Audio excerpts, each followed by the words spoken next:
We are all gathering here to learn to practice meditation. And how does it help in our day-to-day life? So we have just reflected on the virtues of the Buddha, virtues of the Dhamma, virtues of the Sangha, and bringing those virtuous saints, the noble beings, as the protection, sharing loving kindness. And now this is time to reflect upon ourselves. The practice of a meditation is something that is a core part of the Buddha's teaching. And in Buddhism, there are so many words to relate to the practice of a meditation. Beginning with the samadhi. Now, when we talk about the word samadhi, again, it is translated as a meditation in English. The word samadhi, according to the Buddhist terminology, means having one-pointed attention. Oh, our mind has got a single-minded object, thinking of one single object and staying with that object. When the mind able to stay with that object, then that state of the mental state is known as the mind has acquired the quietness, single-minded, and that is the samadhi. And the benefit of the samadhi is you have freed yourself from all the distractions, and the mind becomes serene and quiet and tranquil. And meanwhile, there are other benefits like ability to develop mental power. And sometimes it's known as mind power. A psychic abilities could develop. So that is the samadhi according to Buddhism. Now, this is not the end of the practice in Buddhism. Samadhi is just the beginning or the ladder, first ladder towards the understanding the reality. And the second practice is called vipassana. We means distinctively differentiating vividly in a specific way or a spatial way, vipassana, ability to see, ability to understand. Now here, when we talk about ability to see in a very special, distinctive way, that basically means understanding that these things, all the conditioned things that arises are subject to change. And an ability to accept or understand the subject to change, the nature of this change, normally brings suffering, dissatisfaction. And in fact, because this is conditioned, aroused, it is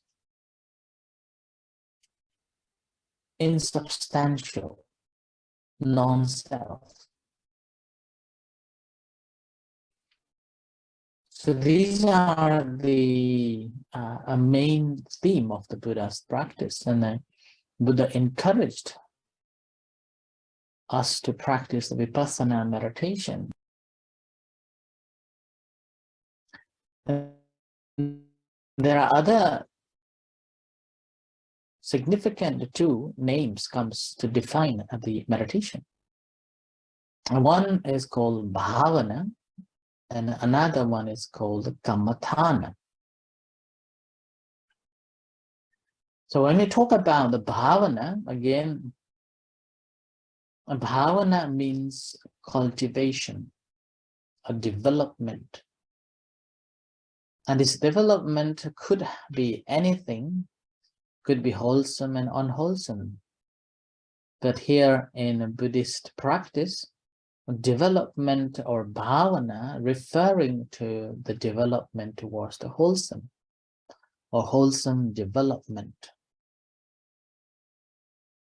So here the first practice, the bhavana, is divided into two practices. Number one is called samath bhavana, which means a technique that we cultivate to attain the serenity of the mind, or the quietening of the mind, or tranquility of the mind.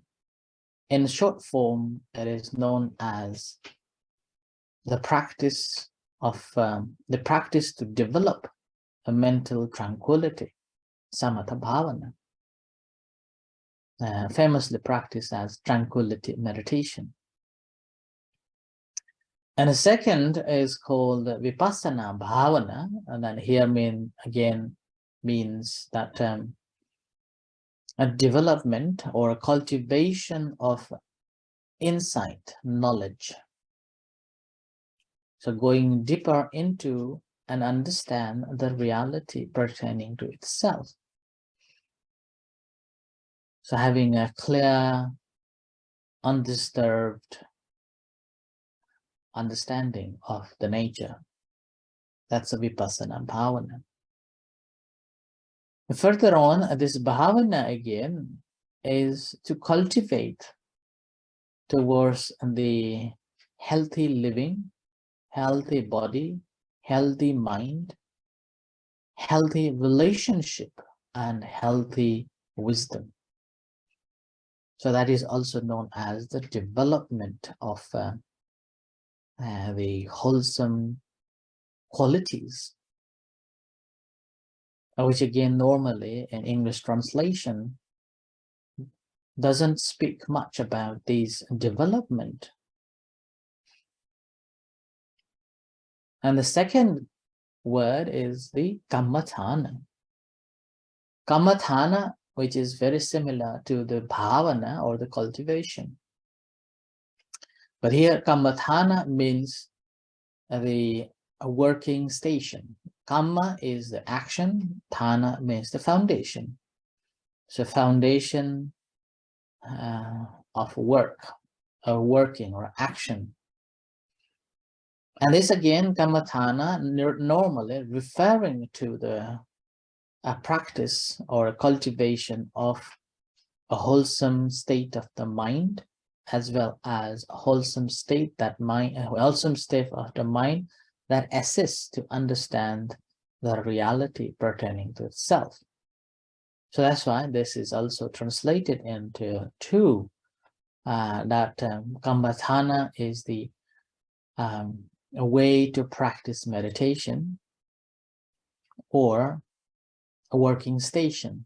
And again, nowadays it is also simply translated as meditation.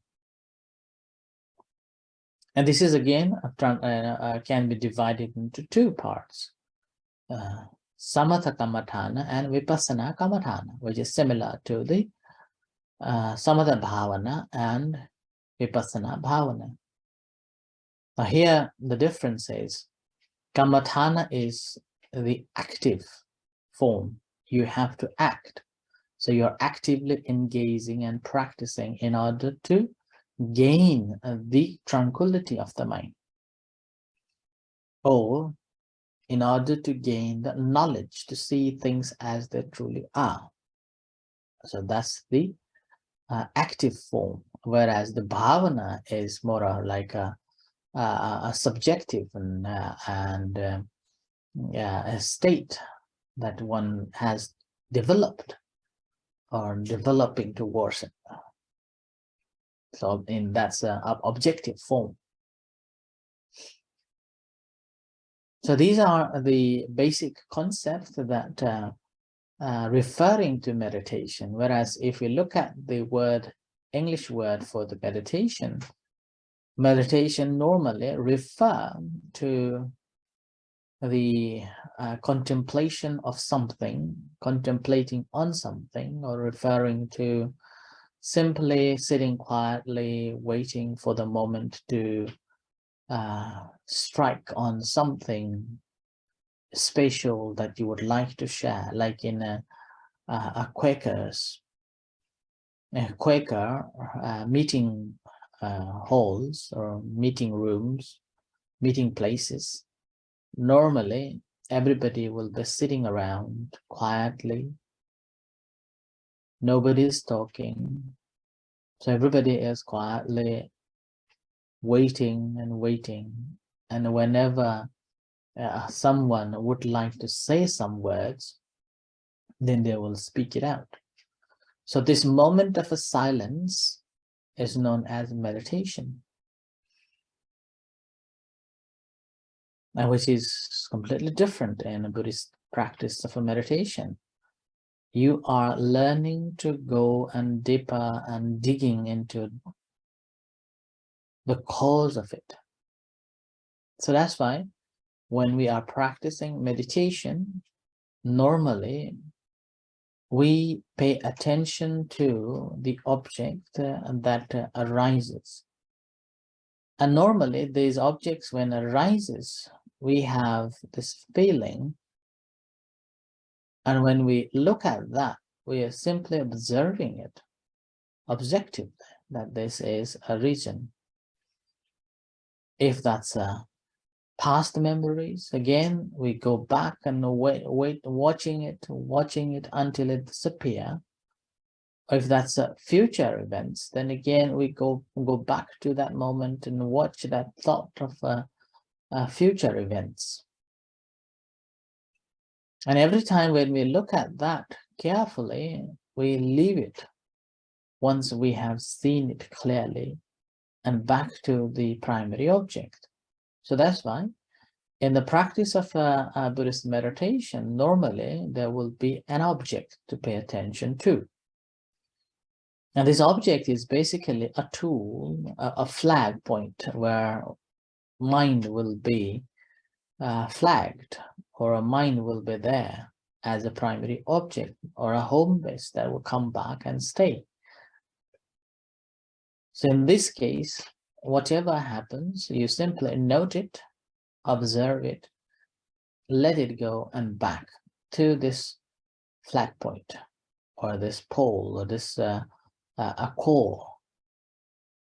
And when we talk about this core or this primary object, then again we normally refer to the breathing meditation and breath-related meditation. In fact, breath-related, that's why it could be a nose or a chest or the abdomen, or verbalizing along with the breaths. Whichever you feel comfortable, you can try. But in our center, we encourage at least two practices. That is paying attention to the breath at your nose or abdomen. And these are the two objects that I could lead you to practice to gain the further development. Yeah.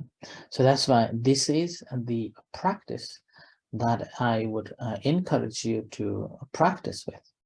So if you are following a breath or the abdomen, then whenever there are other obstacles or further needed guidance, then I will be able to help you. Otherwise, if you are adapting some other object, then sometimes I may not be able to help you. Maybe you can share, and I will try my best to share, help. But if you are working with these two primary objects, then definitely I can help you for sure. And may not be like in a higher stages, but in a foundation way, until you can fly away.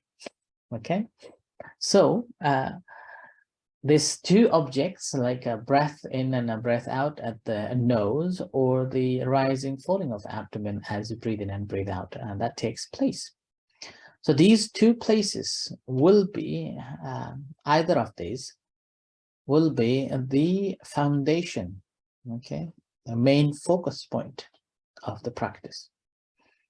So when we talk about the main focus point, that basically means bringing this mind back to it again and again to start off, to gain the samadhi. So in order to gain the samadhi, we have to make our mind stay in one object. The longer the mind stays with that object, the stronger your samadhi becomes. The mind becomes stronger and concentrated. And once mind is become familiar with this primary object and ability to be with it longer as long as you would like to, or not that much long, but at least you can hold on to it, then it is now conducive to practice further on. So as you become familiar with the primary object, as you're working with it, and then once you become really familiar with it, then let the senses begins to work. Let the senses begins to work. And at this moment, the first thing will come to disturb you, probably the sound, or the thoughts, or the physical pain. So these are the three first initial obstacles will come. Now, at this time, when these obstacles come, what we do is that leaving the primary object. So do not worry about the primary object anymore now. The moment when you become aware of these events, whether the sound that you are hearing, whether the physical pain that you are observing, or the thought that is creeping in, whichever comes and you have awareness of it, so leave the primary object, whether the breath or the abdomen, and pay attention to that one. So suppose you are hearing the voice, like now you're listening my voice. This moment you're paying attention to the my voice, not to the abdomen or the breath. Now you're fully attentively attending yourself with this voice. And here, in order not our mind to be with it and float away, we use 4 formulas. The one is observe that your mind is no more with the primary object. Now, acknowledging that your mind has given up the primary object that you have chosen to let it pay attention to, and noting that mind is observing, let's say hearing the voice, then in that case you may have to name it. And this naming, again, not coming from our perception, but it's simply recognizing it. So sometimes you may not be able to name it, and in that case simply saying perceiving or seeing, that's all, or hearing, that's all, and then leave it there. So observe, acknowledge, note, and let go. So I'm back to the primary object, that's a breath related, where either the breath or the abdomen. Now this will be the second task of the practice. Now when we are practicing in the second stage of the practice, that is now slowly we are creeping in to the practice of a vipassana meditation. So practice of a vipassana meditation here means we do not have a single object to pay attention to as the first practice, we are paying attention to solely on the primary object only, disregarding all other objects at all. Now, second is beginning to learn or exercise how this insight meditation or a vipassana meditation works by simply having two tasks. One is keep your mind with the primary object, and meanwhile, not just the sitting on that, but letting the senses to observe all other things, that is the stimulus that is coming into contact with it. And here, when the stimulus comes to contact with through the senses that we pay attention to in that moment, we simply stop there. Right? Stop at that very moment when we feel it. Whether we see, whether we hear, whether we feel this pain in our body, whether the thought is, we stop there. Do not go further on. Right? Do not go further on. And then we stop there, and then noticing, so that's the 4 words: observe, acknowledge, note, and let go. Once we have letting it go, back to the primary object. So this is basically this having a test or exercising a little bit of this insight meditation. And then gradually, as we become skilled in this practice of staying on the primary object, and then meanwhile, whenever the gross level of these stimulus come, observe it and then letting it go in the back. So this is the second stage of practice. This practice gradually helps you to develop understanding that there's always something happening, and mind is always there to attend. And whenever our mind attends to that stimulus, then mind simply distracted. Mind just goes on and on. So practice of a Buddhist meditation is basically to stop there and back. And eventually you will be able to understand that this is a natural truth, that mind always changes.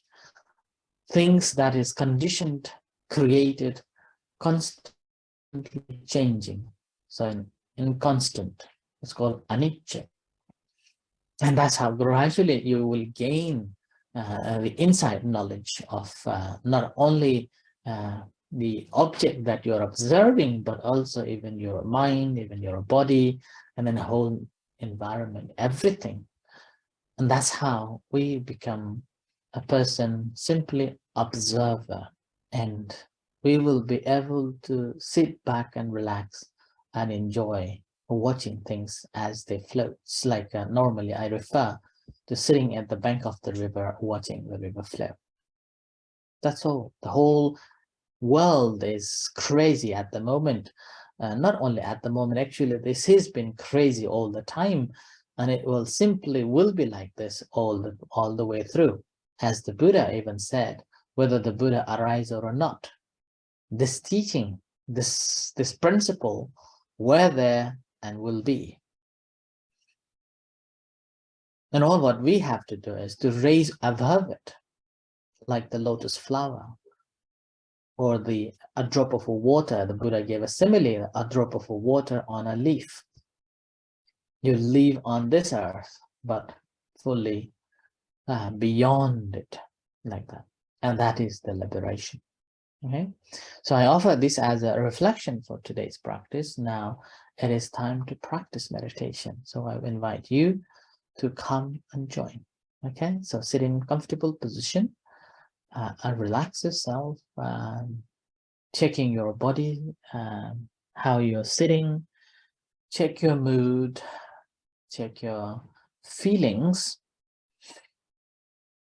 and relax. You may take a few deep breaths and gently close your eyes.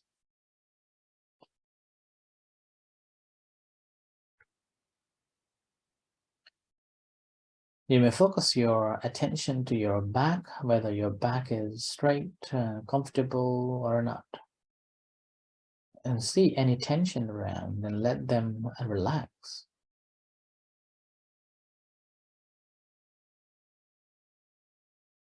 Your upper part of the body and checking and relaxing.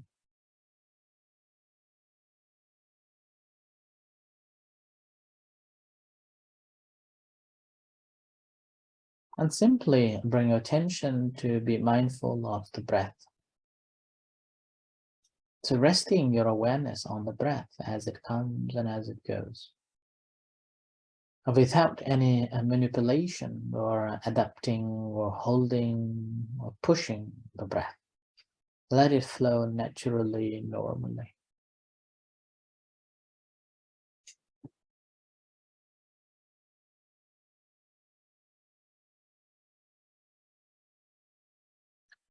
Now, when you're resting yourself on the primary object, you see, you have a thought comes, you have the distraction.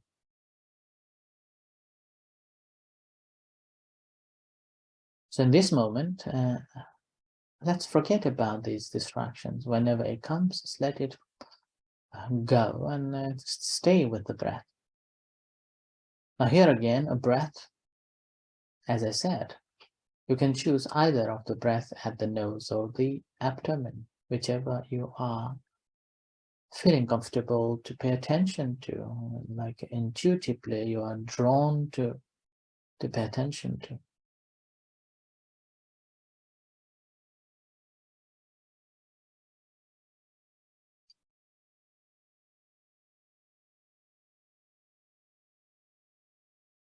So each time when mind drifts away to the other sensations or other stimulus, just let it go and back. Just try to be with the breath only.